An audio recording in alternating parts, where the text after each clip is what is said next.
was the Duchess's father, Thomas Markle. And we were with him as he watched his daughter tell Oprah Winfrey that she felt betrayed by her dad. But now it's his turn, his side of the story. Going to be speaking to him in just a moment, but first let's hear what Meghan said about her father. Did it feel like betrayal when you found out your father was working with the tabloids? I'm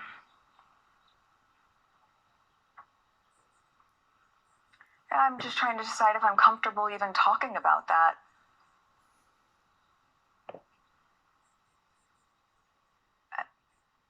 If we're going to use the word betrayal, it's because when I asked him, we called my dad and I asked him, and he said, no, absolutely not. And I said, the institution has never intervened for anything for us, but they can try to go in and kill this story. But if they do this once, we're not going to be able to use that same leverage to protect our own kids one day. He said, no, absolutely not. He hadn't been talking to them? Yeah. So he basically lied to you. Well, and so when I said we won't be able to protect our own kids one day, and I said, so I just need you to tell me, and if you tell me the truth, we can help. And he wasn't able to do that. And that for me has really resonated, especially now as a mother. Thomas Markle joins us now from Mexico. Thomas, as far as I know, you haven't spoken to your daughter since 2018, around the time of the wedding, when you went into hospital. That's and you correct. weren't able to walk her down the aisle. This is, one of the first times you've sort of been able to hear how angry she is, it appears, with you and what happened in the run-up to the wedding. She talks about it in terms of betrayal. What was your reaction when you heard her talk to Oprah like that? Well, like I said, this is actually the first time I've heard her speak in 4 years, about 4 years. The last time we spoke, I actually didn't speak. We actually texted each other. I was laying in a hospital bed after having a heart attack, and I had to tell them that I couldn't come to the wedding. At that point, we pretty much said goodbye. I actually wasn't quite saying goodbye. Harry had said to me at that point, if you had listened to me, this wouldn't have happened to you. And me laying in a hospital bed after I've had a procedure and getting a stent put here and a stent put here, felt that was kind of snotty, so I hung up on him. And that's the last conversation we ever had. Thomas, you've never met Harry. You've never met your grandson, Archie. I mean, it's an extraordinarily sad family situation, putting aside the fact that there's royalty involved and everything else. How do you feel about this? Well, I'm very disappointed about it. I don't think that. I've apologized about this thing. What happened at least 100 times or so. Bottom line is, I've never heard back from Meghan or Harry in any way, shape, or form. When they say that I'm marrying and taking advantage of the press, well, basically what I do, because I haven't heard from them, is I'll do a story for the press. If I don't hear from them in 30 days, then I'll do another story for the press. And I've yet to hear from them. Thomas... I would love to hear from them. Of course. And they would say, Thomas, why do you keep talking to the press? What's your response to that? Because they're not talking to me. The story... when they decide to talk to me, I'll stop talking to the press. The story that appears to have caused the rift was you making a deal with a photographer to have photographs of you put into the public domain, which painted, in your view, you in a better light, researching royal palaces, being measured up for a suit. And it seems that what Meghan is saying is she asked you at the time, did you do that? Because their issue was the way they were being covered, their privacy being invaded, trying to protect everybody around them and make sure that the press only had limited access. She says in the interview that she asked you, did you do that? And that you didn't admit to doing it. Why weren't you honest with her about what Can I tell my done? side now? Of course you can. Okay, well, my oldest daughter was contacted by a man named Jeff Rayner, who was a photographer, who said, if you can convince your dad, we can make him look good. For a year, an entire year, every day I walked out of my house, somebody was taking photographs of me.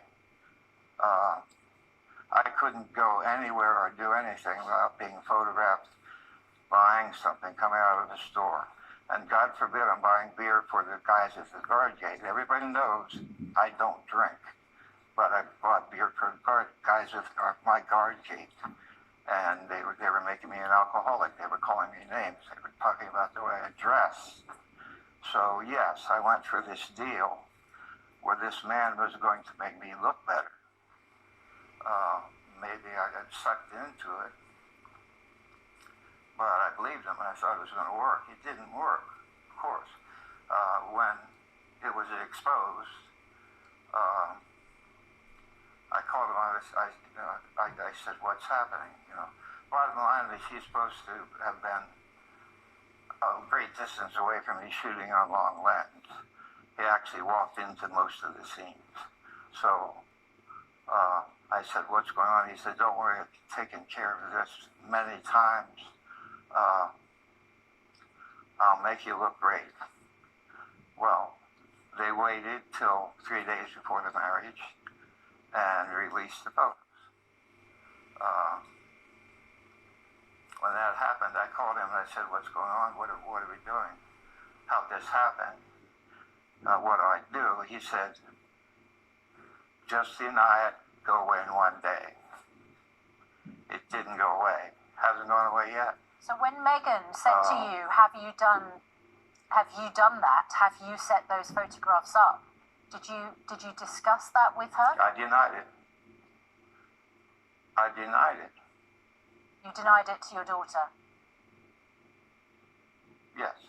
Do you wish that you'd done something differently now? Because the way that she speaks about it, So I wish I hadn't done the whole thing.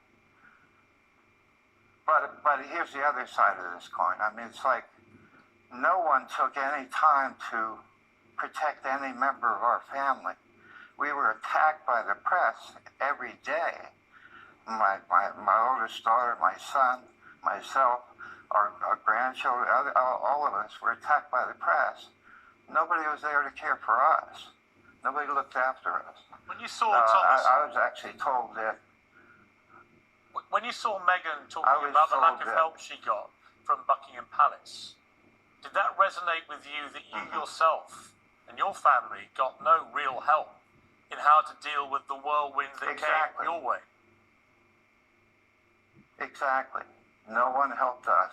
And then I saw a headline that said they recommended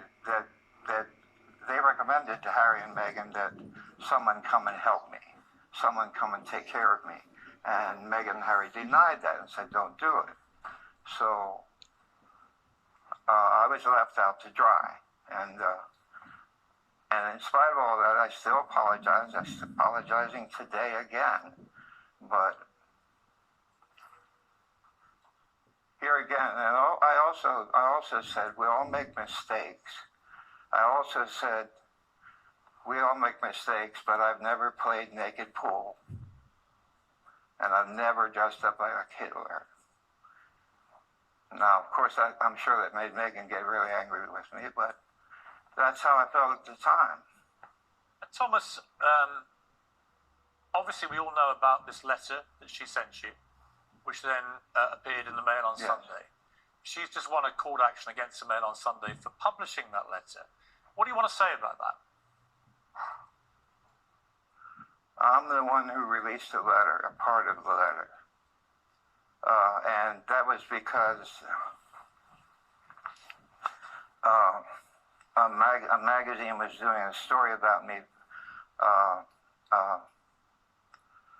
Megan's friends were telling a story about me that were mostly lies. And after reading these things, these lies, I said I have to retaliate. And by retaliating, I released part of the letter. I didn't release the whole letter. Had I done that, you would have seen something that was horrible. I had held that letter for 6 months, and I was going to destroy it. It was so bad. Really? What, something that Megan said to you? Yes. A lot of things that were said to me. The word love was never in the letter for me. Although the people in the magazine said that she reached out to me with love and wanted to get back together, that wasn't the letter at all. That wasn't what it was intended to do. Thomas, you took care of Megan on your own for years. She came and lived with you. Yes. For a long Yes. time. A long time. And now Yes. you're completely estranged. And of course, there is an irony that they've now been doing a series of interviews and pictures to promote their own image and make lots of money out of that, in different ways. What do you feel about that? That you were basically pilloried and shamed for doing, by them, for what they are now doing to promote their own image? Exactly.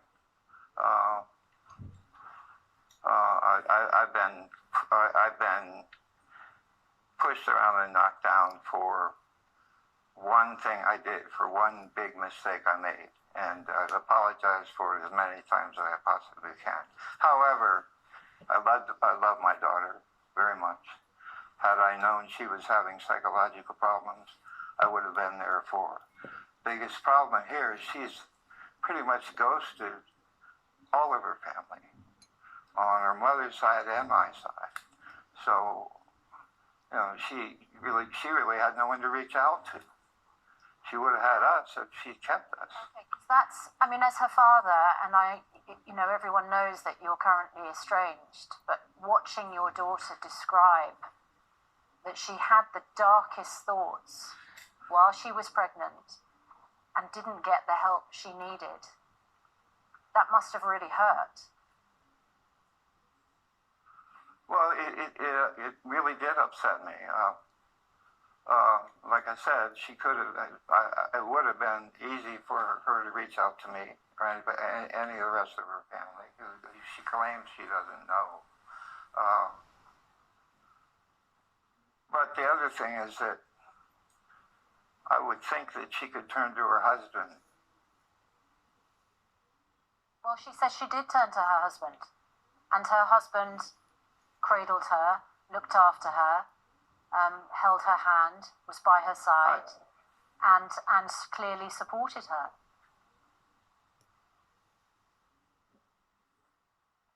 Okay. Obviously not supported her that well. Do you think that you are going to be able to mend your relationship? The bottom line is, she didn't lose me. She made a statement saying she lost me. She didn't lose me. I would have always been there for her. I'm there for her now if she wants me. But it's been a long time. This thing about the press and so forth, I've done maybe about six articles for the press. And as everyone knows, every other little newspaper takes those articles and suddenly it's 100 articles. But I've never done that many. Thomas, what did you feel?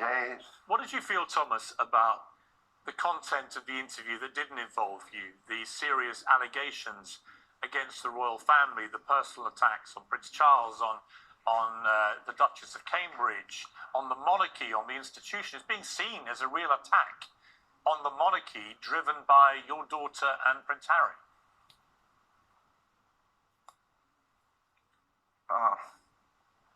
I have great respect for the royals, and I don't think the British royal family are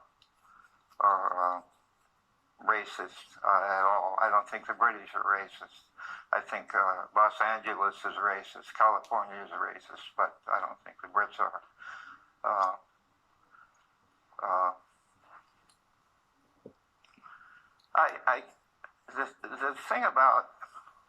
The thing about what color will the baby be, or how dark will the baby be?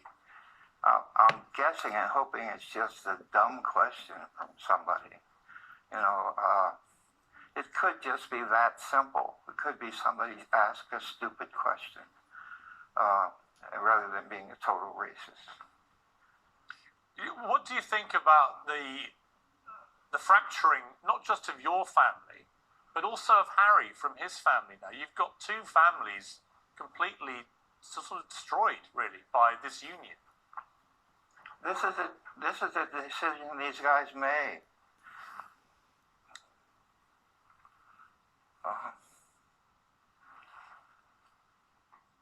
To be fair, it's not the union that has caused the rift. It's what they feel they have been through, how they've been treated, what has been said to them, what people around them have done, how they feel let down, unsupported, how in other areas they feel controlled. Stories that people have told the press that they feel are untrue, the way that they feel there was no comeback for them. I mean, this is your daughter and her husband. This is my daughter. And she's making a series of allegations which must be taken extremely seriously. And also, you know, describing the fact that, you know, she feels that you let her down as well. Well, I also feel that she let me down as well, because I was in a hospital bed the last time we talked, and I never heard from them again. They didn't care if I died. No one, I mean, I never heard from them again. I was laying in a hospital bed. I had a procedure where they put a stent in here and a stent in here. And that's when we talked. And they have not talked to me since. When my father was in the hospital, me and my three brothers showed up the very next day. That's what families do. This whole thing about color and how dark the baby is bullshit. Okay, well, firstly, we need to apologise for the language. I married a very beautiful black woman and had a beautiful child. And if she had turned out dark, it wouldn't have been a problem. If she turned out, I mean, anything in between, it wouldn't have been a problem. It was a beautiful baby.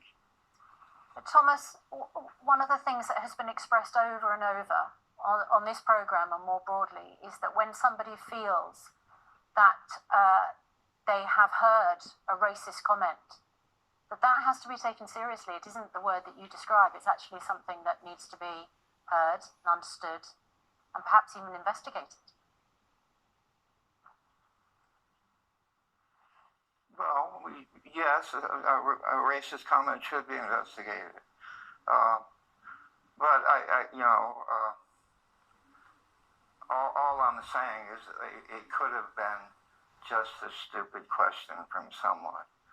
You know, someone who doesn't understand that, you know, a black person marries a white person, what do you get? You know, well, you never know, but you get a baby. You know, that's what you get. You get a baby. Thomas, were you surprised that this interview? Maybe we're getting a little too political.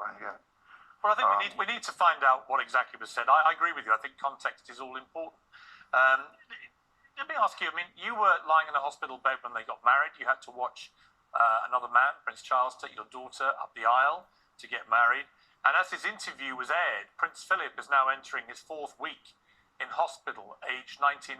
What are your thoughts about the timing of the interview, particularly given how incendiary so much of the content was when the Queen's husband is lying in hospital seriously ill? I totally agree that they shouldn't. They went way over the top with these stories with Oprah, and should have waited. Considering